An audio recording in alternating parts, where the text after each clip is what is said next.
Magandang gabi, Oriental Mindoro. Mula sa bulwagang pambalitaan ng Tamaraw Vision Network, ako po si Morena Lim at ito ang TVNet Weekend Report. Ika-28 sa buwan ng Pebrero taong 2025. At sa ulo ng mga balita, paglaganap ng mga loose firearms sa panahon ng halalan, tututukan ng Calapan CPS. Enhanced Nutriban patuloy na ipinamamahagi sa bayan ng Pinamalayan. At isang mahigit sa 90 anyos na lola, hinandugan ng wheelchair ng RCDC. Ibigay ang maximum satisfaction ng pamilya at sa negosyo dahil tuloy-tuloy pa rin ang high-quality service mula sa una at pinagkakatiwalaan sa fast internet connection plus cable TV sa buong Mindoro, ang Tamaraw Vision Network. Serving to the max, sa TVNet kami. Una sa Mindoro, TVNet pa rin. For inquiries, magpunta na sa pinakamalapit na TVNet office sa inyong lugar.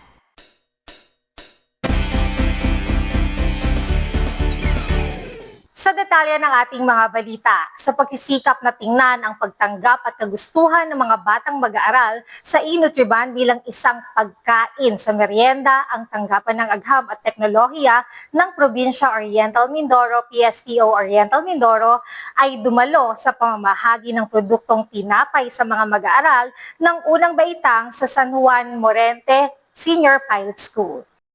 Sa pagsisikap na tingnan ang pagtangkap at kagustuhan ng mga batang mag-aaral sa e-Nutriban bilang isang pagkain sa merienda, ang tanggapan ng agham at teknolohiya ng probinsya ng Oriental Mindoro ay dumalo sa pamamahagi ng produktong tinapay sa mga mag-aaral ng unang baitang sa Juan Morente Senior Pilot School. Ang e-Nutriban, isang modernong bersyon ng klasikong Nutriban noong 1970s, ay produkto ng siyentipikong inobasyon na dinisenyo upang labanan ng kakulangan sa nutrisyon na binuo ng Kagawaran ng Agham at Teknolohiya Food and Nutrition Research Institute, at ang tinapay na ito ay mayroong mahalagang micronutrients tulad ng iron at vitamin A. Ang malambot na texture nito ay nagpapadali sa mga bata na hawakan at kainin ito. Bawat serving ay tumitimbang ng 160 to 165 na gramo at nagbibigay ng 504 calories, 17.8 gramo ng protina, 6.08 milligrams ng iron at 244 milligrams ng vitamin A. Ang ipinamamahaging e-Nutriban ay ginawa ng GMC Bakery, isang lokal na negosyo at isang benepisyaryo ng DOST Mimaropa setup. Ang GMC Bakery ang tanging DOST FNRI accredited bakery sa ikalawang distrito ng probinsya. Ipinapakita na aktibidad na ito ang dedikasyon ng DOST Mimaropa sa pagpapabuti ng kalusugan ng publiko sa pamamagitan ng agham at teknolohiya, sa pamamagitan ng pagbibigay ng mga masustansyang merienda. Ang inisyatiba ay naglalayong suportahan ang paglaki at pag-unlad ng mga bata sa rehiyon at tugunan ang pangangailangan sa nutrisyon. Ayon pa rin sa datos ng nasabing ahensya, 2,602 piraso ang kanilang pinamamahagi every quarter, kung saan ay 37 elementary schools na sa Pinamalayan ang benepisyaryo.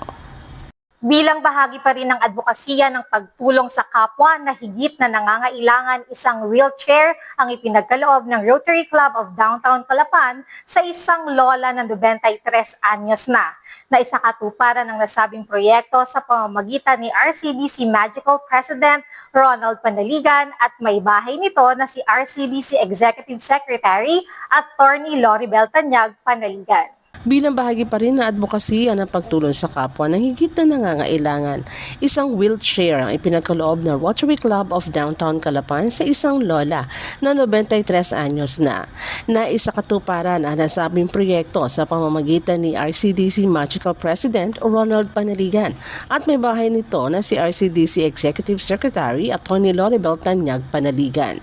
Laking pasasalamat ni Lola Remedios Hernandez Maminta ng Barangay Patsoka sa handog na wheelchair ng grupo. Malaking tulong aniya ito sa kanyang araw-araw na gawain. Sina PR Director Rotaria Romeo Medina at Past President Nanet Geronimo naman ang inatasan na magkaloob ng wheelchair kay Lola Remedios. Anila, malaki ang pagpapahalaga ng RCDC sa sektor ng mga nakatatandang mamamayan. Bahagi rin Sinundan nila ito ng RCDC Cares na programa ng grupo.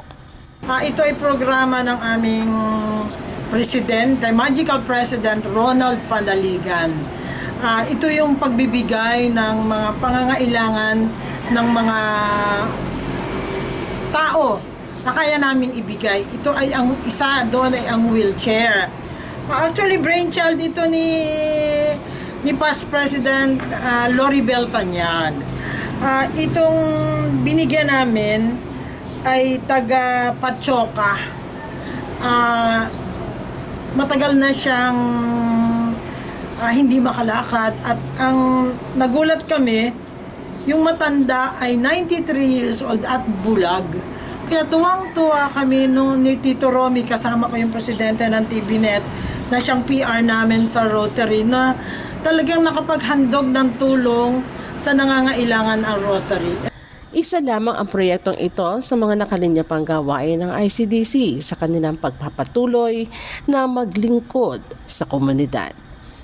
Samantala, Bansud Oriental Mindoro bilang patunay na hindi nawawala ang pag-asa para sa mga persons deprived of liberty o PDLs sa kabila ng kanilang kasulukuyang kalagayan, isang innovative classroom ang pinasinayaan nitong Martes sa loob ng Bureau of Jail Management and Penology BJMP Bansud District Jail. Ayon sa ulat ni BJMP Mimaropa Information Officer Jail Officer 3 Geoffrey Anglo.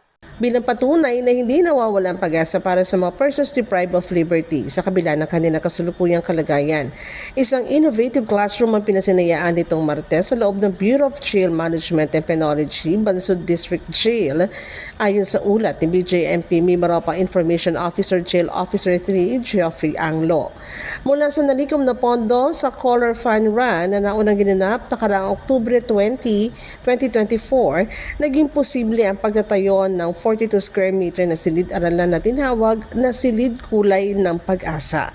Ayon kay Anglo, isa sa mga prioridad ng PJMP ang paglaanan ng espasyo o silid para sa mga PDLs na nais matuto at ipagpatuloy ang kanilang pag-aaral habang nagsisilbi ng kanilang sentensya sa loob ng kulungan. Sinabi naman ni Acting District Jail Warden Jail Senior Inspector Nelmar Malimata na ang bagong bukas na silid-aralan sa loob ng jail facility ay mag-eengganyo ng mas maraming PDLs na mag-enroll sa Alternative Learning System o ALS program sa susunod na pasukan. Aniya, bukod sa hatid na pag-asa, ang pagbibigay sa kanila ng edukasyon ay mahalagang instrumento sa kanilang rehabilitasyon, paglago at pag-iwas na muli pang bumalik sa masamang gawain. Sa 301 detinadong PDL sa BJMP BDJ, 29 ang naka-enroll sa junior high school habang 23 ang nasa elementarya at sumailalim sa basic literacy program.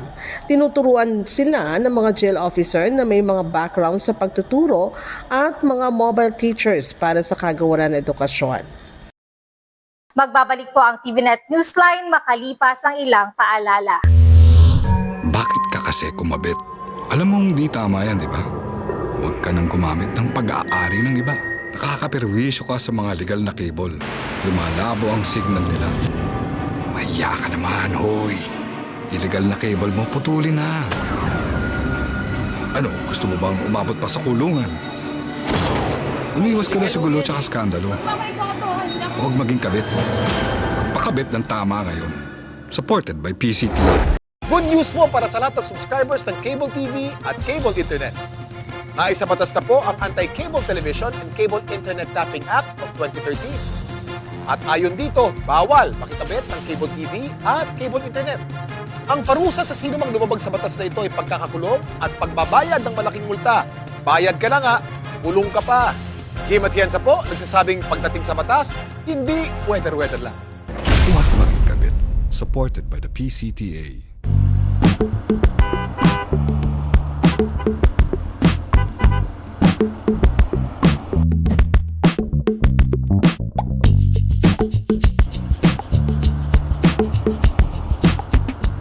Ibigay ang maximum satisfaction ng pamilya at sa negosyo dahil tuloy-tuloy pa rin ang high-quality service mula sa una at pinagkakatiwalaan sa fast internet connection plus cable TV sa buong Mindoro, ang Tamaraw Vision Network.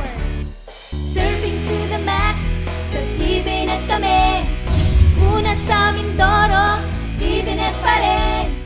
inquiries, magpunta na sa pinakamalapit na TVNet office sa inyong lugar.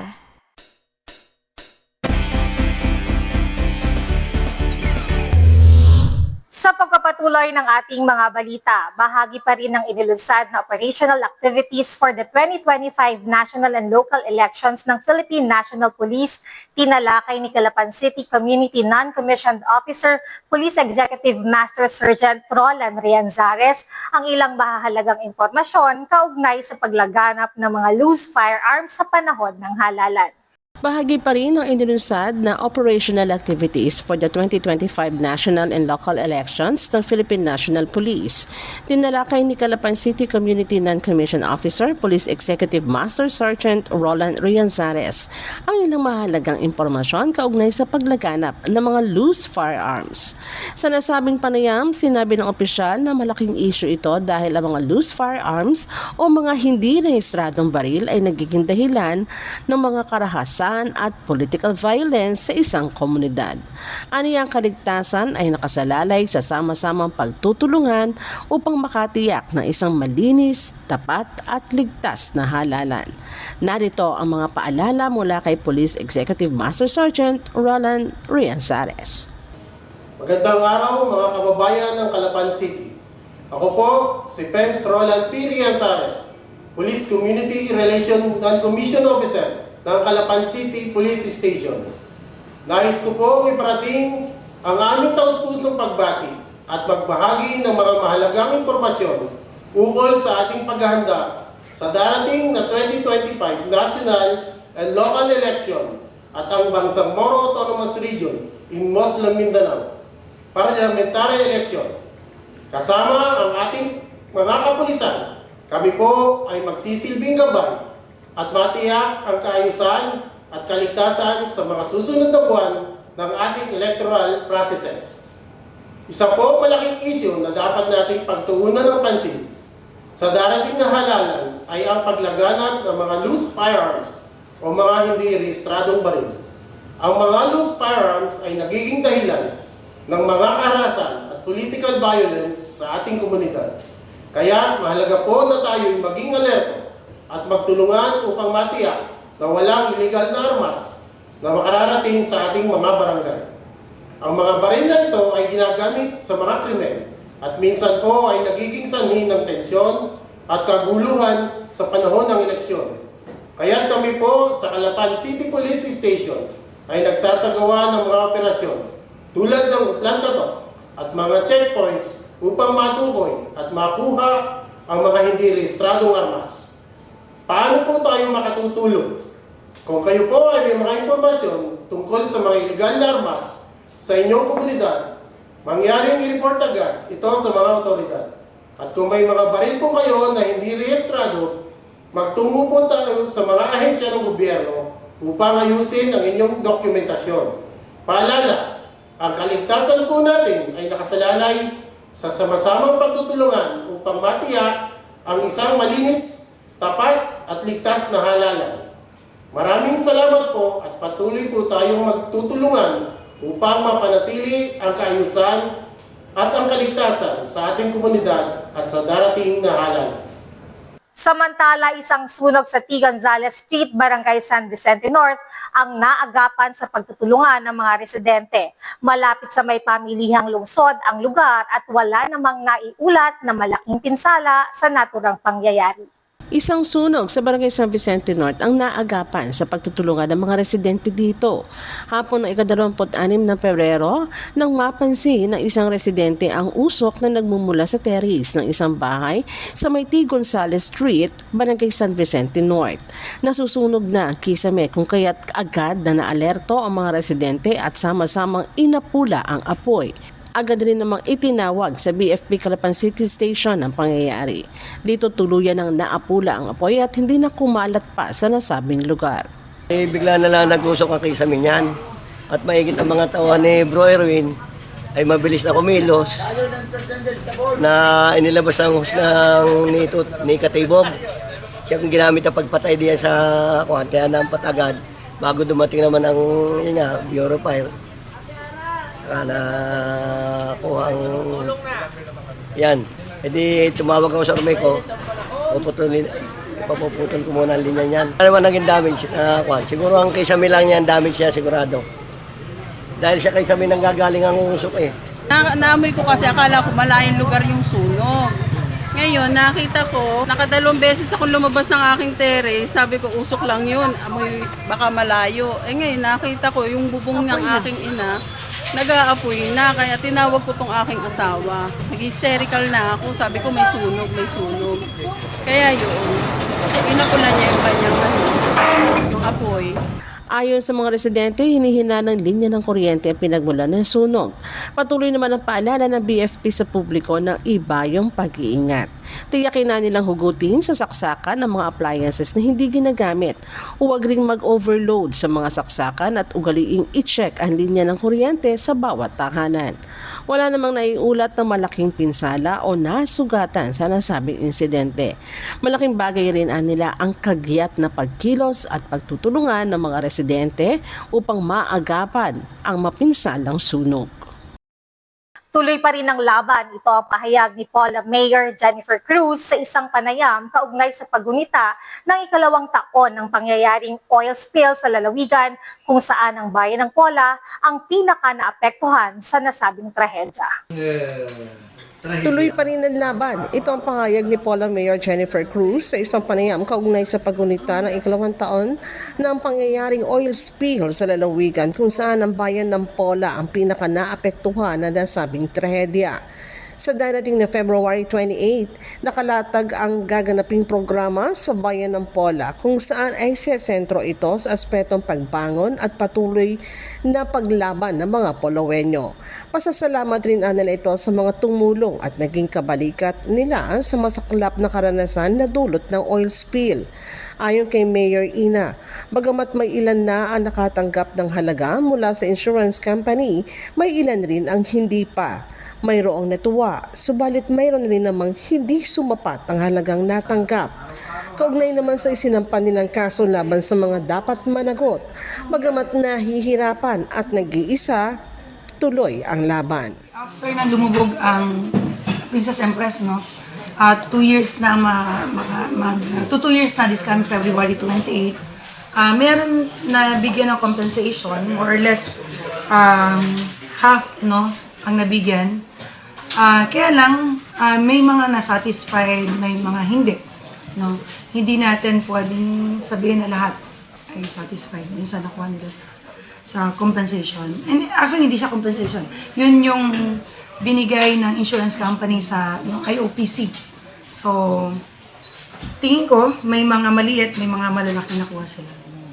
Umuusad ang kaso ngayon. Actually, ang hirap pala kasi imagine mo yung pag-usad ng kaso ay thankful ako sa DOJ at NBI. Sobrang layo ng mga korte na ina-attendan ko. Sobrang lalayo. Sana matapos na this year kasi yan yung hinihiling natin. At magbigay na yung tamang, yung kaukulan na kung ano man yung magiging parusa dun sa or kung ano ang mangyayari. Ako lang talaga yung sobra yung pagod at hirap. Ako lang talaga yung lumaban ng gusto dito sa oil spill. Mabigat kasi ang kalaban ko, alam niyo naman, lalaking pangalan ng kalaban ko. Pero tinatry ko yung best ko. Tinatry ko na ilaban ng ulit. Sa patuloy na pagbangon ng mga apektadong Polowenyo, matagal na panahon pa rin ang bubunuin upang tuluyan ring makabangon ang nasirang kalikasan ng naturang bayan, partikular na mga bakawan. Ayon kay Mayor Ina, walang katumbas na halaga ang pangyayaring ito na dapat panagutin ang mga responsabling tao at grupo. Ganun rin ang isabuhay ang mga aral na iniwan ng trahedyang oil spill sa karagatan ng bayan ng Pola. Iba pang mga balita sa amin pong pagbabalik.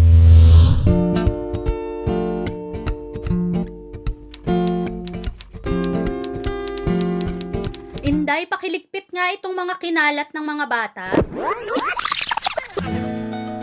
Noon, gusto ko makapag-aral. Pero walang oras dahil full-time ang trabaho ko.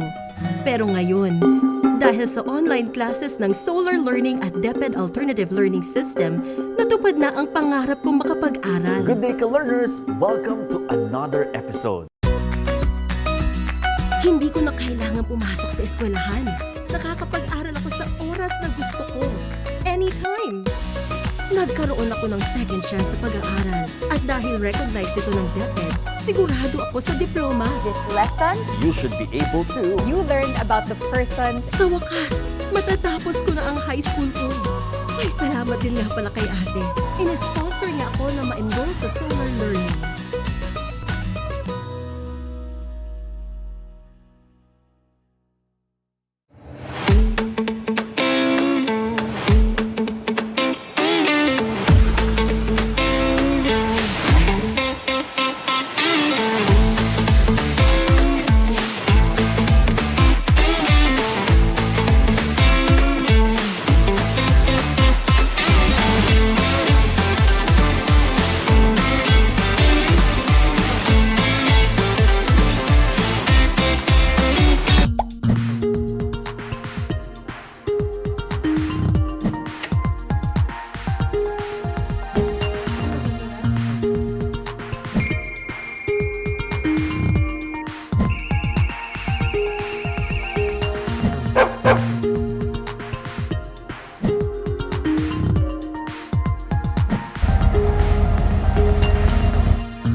In chasing my dreams, every day is a race.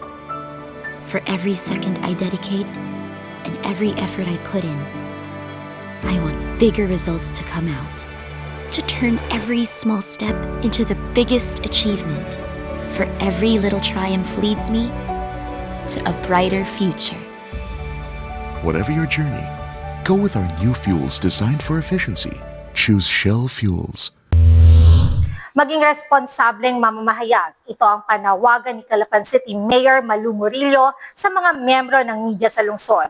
Mariin niyang pinabubulaanan na galit o hindi niya gusto na humarap sa media. Paliwanag niya, hanggat maaari ay ayaw niya ng publicity. Maging responsableng mamamahayag, ito ang panawagan ni Calapan City Mayor Malu Murillo sa mga miyembro ng media sa lungsod. Mariin niyang pinabubulaanan na galit o hindi niya gusto ang humarap sa media. Paliwanag niya hanggat maaari, ayaw niya ng publicity. Pinahayag niya ito nakaraang ika-21 ng Pebrero sa isang kumustahan with the media. Aniya, marami ang nagtatanong kung bakit hindi siya humaharap sa mga press conference at direktang sumasagot sa mga maiinit na issue sa kanyang liderato. Sagot niya, abala siya sa araw-araw na ganap ng isang punong lungsod. Sabi nila, nagsha-shy away daw ako. Hindi raw ako nakikipag-usap sa media. Kasi alam mo, unang-una, I'm not a media person. Hindi ako mahilig sa publicity. Ako, nung nakikita nyo, dahil alam nyo naman talagang mahilig akong tumulong, lumalabas ako para nakikita ko kung ano ang nangyayari sa mga kababayan ko dito sa lungsod ng Calapan. Ayoko kasing tatanungin ako na below the belt na hindi ko naman ginagawa. Ang sa akin lang, sasagutin ko kung ano yung totoo. Dahil marami akong nakikita sa Facebook page, hindi ako sumasagot. Kasi once na sumagot ako doon, dire-diretso na yan. And I want people to know my sincerity in serving the people of Calapan. Pero wag niyong ma-misinterpret na galit ako sa mga nasa media. No. Ang gusto ko lang kasi, pwede niyo mga kausapin, but be a responsible journalist. Yun lang ang hinahanap ko. Pahayag pa rin ni Mayor Murillo, simple, subalit makabuluhang ipagdiriwang ng lungsod ng Calapan ang ika-27 anibersaryo nito kasama ang iba't ibang sektor. Bagamat limitado nila ang pondo, hindi aniyahad lang ito upang maipagdiwang ng may saya at sigla ang anibersaryo ng lungsod ng Calapan. Ready na kami, dakuka na kami. Ang 21, meron tayong concert. Tapos yung it's a I think it's not a 1-week celebration. Kasama namin ng mga fisher folks, kasama namin ng mga farmers, Kasama namin ang mga NGOs, ang CSOs, ang People's Council, at lahat ang mga private sector kasama namin to celebrate the 27th founding day of Calapan City. And nakahanda na kami sa gagawin namin. Meron na kami mga program for the celebration. Yung day-to-day program, nandun na rin kami. So, everybody is involved. All the departments are involved. Not only the tourism department, but everyone is involved. Although mahirap, kahit wala pa yung aming annual budget, kinakaya ko pa rin yun. Ika-22 ng Pebrero, nagtipon ang mga kinatawan mula sa iba't ibang sektor para sa isang dialogo lecture sa ilalim ng Community Support Program ng pamahalaan na isinagawa sa covered court ng Barangay Ginobatan sa lungsod ng Calapan. Ika-22 ng Pebrero, nagtipon ng mga kinatawan mula sa iba't ibang sektor para sa isang dialogo lecture sa ilalim ng Community Support Program ng pamahalaan na isinagawa sa covered court ng Barangay Ginobatan sa lungsod ng Calapan. Magkakatuwang itong itinaguyod ng 2nd Civil Military Operations Battalion, CMOR ng Philippine Army, 1st Provincial Mobile Force Company ng PNP, Calapan City Police Station, Police Community Affairs and Development, GRP Mimaropa, at ilang pang kaugnay na ahensya ng gobyerno. Kabilang sa mga dumulog dito ang mga leader, kinatawan ng Farmers Association, SK Federation, 4Ps, Grupo ng Kababaihan, Solo Parents, BPATS at Senior Citizens. Nagbahagi ang bawat grupo ng mahalagang impormasyon patungkol sa Violence Against Women and Children o VAUSI Act, Project Spear and Crime Prevention. Ganun rin, nagkaroon ng talakayan kaugnay sa Anti-Terrorism Act. Ginagawa natin ito kasabay ng atin ng pagbibigay ng awareness regarding sa Anti-Terrorism Act ng 2020 na binibigay ng PNP at ganun din yung pagkipagtalakayan sa mamamayan regarding po sa mga problema nila na kinakaharap sa ngayon. Ang inaasahan natin dito, mamulat yung ating maging aware yung ating mga mamamayan tungkol sa kalagayang insurgency at tungkol sa batas ng ATA ng 2020. Tinalakay rin sa nasabing forum ang mga impormasyong kaugnay sa public safety, crime prevention, and security. Patuloy lamang nila dito ang seryosong pagkilos ng mga ehensya ng pamahalaan sa pagpapahalaga sa kaligtasan at katahimikan ng bawat komunidad. Hinikayat nila ang mamamayan na patuloy nilang magtiwala at magbigay suporta sa mga kahalintulad na gawain na ito mula sa mga otoridad.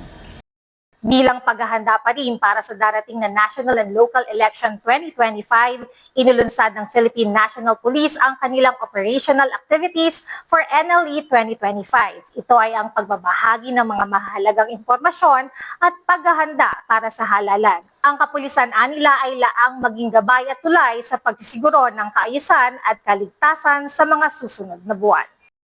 Bilang paghahanda pa rin sa darating na halalan sa Mayo, inilunsad ng Philippine National Police ang kanilang operational activities for NLE 2025. Ito ay ang pagbabahagi ng mga mahalagang impormasyon at paghahanda para sa halalan. Ang kapulisan nila ay laang maging gabay at tulay sa pagsisiguro ng kaayusan at kaligtasan sa mga susunod na buwan. Sa panayam ng Newsline kay Calapan City Police Station Police Lieutenant Annalyn Magmanlac, Police Community Relations Officer, tinalakay nito ang siyam na mahalagang panuntunan para sa nalalapit na halalan. Narito. Isang mapagpalang araw mga kababayan ng lungsod ng Calapan. Ako po si Police Lieutenant Annalyn Magmanlac, Police Community Relations Officer ng Calapan City Police Station. Nais ko po kayong kumustahin at ipabatid ang ating mahalagang impormasyon hinggil sa ating paghahanda para sa darating na 2025 National and Local Election and Bangsamoro Autonomous Region, Bangsamoro Parliamentary Election. Kasama ng ating kapulisan, magsisilbing gabay at tulay kami sa pagsisiguro ng kaayusan at kaligtasan sa mga susunod na buwan. Kaugnay po nito, mayroon pong operational activities for the 2025 National and Local Election and Bangsamoro Parliamentary Election. Isa sa mga operational activities sa 2025 National and Local Election ay intense political rivalry. Sa darating na halalan, mga mga kababayan, mahalaga po na manatili tayong kalmado at iwasan ng anumang uri ng karahasan dulot ng matinding pampolitikang pagtutunggali. Magtulungan po tayo upang mapanatili ang kapayapaan at respeto sa ating komunidad. Existence of PUGs and CGS. Ang presensya po ng mga private armed groups at criminal groups ay may kalakip na panganib sa ating kaligtasan. Ipinaabot ko po sa inyo ang aming kahilingan na kung makakakita kayo ng kahinahinalang aktibidad, ipagbigay alam ito sa ating mga autoridad upang mapanatili ang seguridad ng ating lungsod. Proliferation of loose firearms. Ang mga loose firearms ay malaking banta sa ating kaligtasan, lalong-lalo na po sa panahon ng halalan. Hinihikayat ko po ang bawat isa na i-report ang mga unregistered firearms at magsanib puwersa tayo upang matiyak ang isang ligtas na halalan. Election-related incidents. Ang mga election-related incidents ay dapat nating maiwasan. Maging mapagmatsyag po tayo at agad na ipagbigay alam sa ating mga kapulisan ang anumang irelegalidad tulad ng pananakot sa mga botante o karahasan sa mga polling centers. Fake news o misinformation. Ang fake news ay isang banta sa integridad ng ating halalan. Maglaan po tayo ng oras upang tiyakin ang mga impormasyon mula sa mga lehitimong sanggunian at report ang mga maling balita na naglalayong guluhin ng ating komunidad. Na ang paglalabas at pagkakalat ng maling impormasyon ay ang isang paglabag sa batas na may karampatang parusa at pagkakakulong. Permit to campaign. Huwag po tayong magbayad ng permit to campaign o permit to win fees sa mga grupong CPP-NPA. Ang mga permit to campaign at permit to win ay mga scheme ng extortion na isinasagawa ng mga communist terrorist groups o tinatawag nating CTGs. Ang mga illegal na gawain po ito ay dapat nating iwasan at itakwil. Ang sino mang kandidato, partido o individual na magbibigay o susuporta sa mga scheme na ito ay lumalabag sa batas. Prevalence of vote buying or vote selling. Ang vote selling ay labag sa batas at nagpapahina sa ating demokrasya. Kung may makikita po kayong ganitong gawain, agad pong i-report sa ating mga kapulisan upang mapanatili ang malinis na halalan.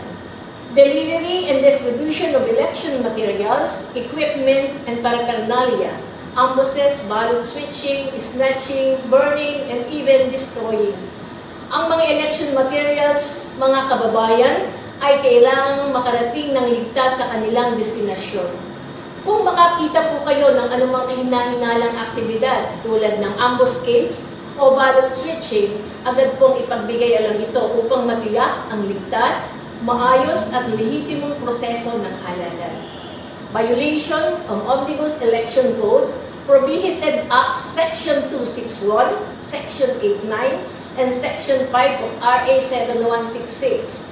Ang paglabag sa mga batas ng halalan ay nagdudulot ng paglabag sa ating demokratikong proseso. Maaasahan po ninyo na kaming mga kapulisan ay magsasagawa ng maigting na pagbabantay upang masiguro na walang sino mang makakagawa ng mga ipinagbabawal tulad ng pananakot, illegal na pangangampanya, pamimili ng boto at panunuhod. Maging maalam po tayo sa patakaran at agad na i-report ang anumang paglabag sa Omnibus Election Code upang mapanatili ang kaayusan ng ating halalan. Sa tulong po ng bawat isa, makakamit natin ang isang ligtas, malinis, payapa at maayos na 2025 national and local election. Ikaw, ako, tayong lahat ay magkaisa. Pagtulungan po tayo para sa kapakanan ng ating komunidad at ng ating bansang Pilipinas. At maraming salamat po sa Tamaraw Vision Network Calapan sa pagbibigay sa amin ng pagkakataong maibahagi ang mga kaalaman na may kinalaman sa operational activities for the 2025 national and local elections. Muli, sa ngalan po ng aming Regional Director, Mima Ropa, Police Brigadier General Roger L. Quesada, sa amin pong minamahal na Provincial Director, Police Colonel Edison B. Reduta, at sa amin pong Hepe ng Calapan City Police Station, Police Lieutenant Colonel Roden S. Bulache, Ito po si Police Lieutenant Annalyn Magmanlak na nag-iiwan ng pagbati at pasasalamat sa inyong lahat. Magandang araw po. Maaari niyo rin po kami mapanood sa YouTube. I-type lamang ang TVNet Newsline. Bisitahin at ilike din ang aming Facebook page, Newsline Channel 10. At yan po ang kabuuan ng mga balitang nakalap ng Newsline staff and crew sa mga nakalipas na araw. Para po sa inyong comments o suggestions, mga balita at impormasyon na nais ninyong iparating sa aming programa, tumawag po lamang sa 043-288-4240. Ito po ang TVNet Newsline, katotohanan at serbisyo, hatid sa mga Mindoreño. Ako po si Morena Lim.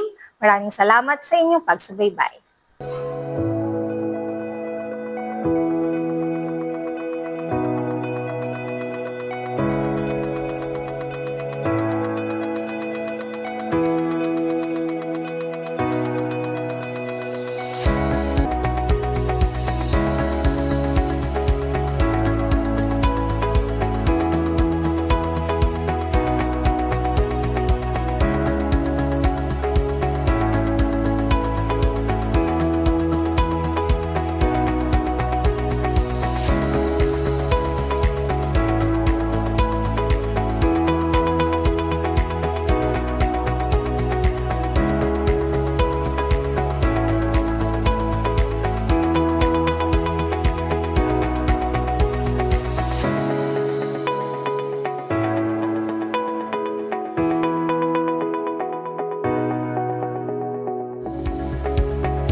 Bilang isang doktor, alam ni Dr. Hubert Dolor ang kahalagahan ng kalusugan. Pangunahing advokasya niya ang pagpapabuti ng mga ospital, pagkakaroon ng sapat na gamot at iba pang serbisyong medikal para sa bawat Mindoreño.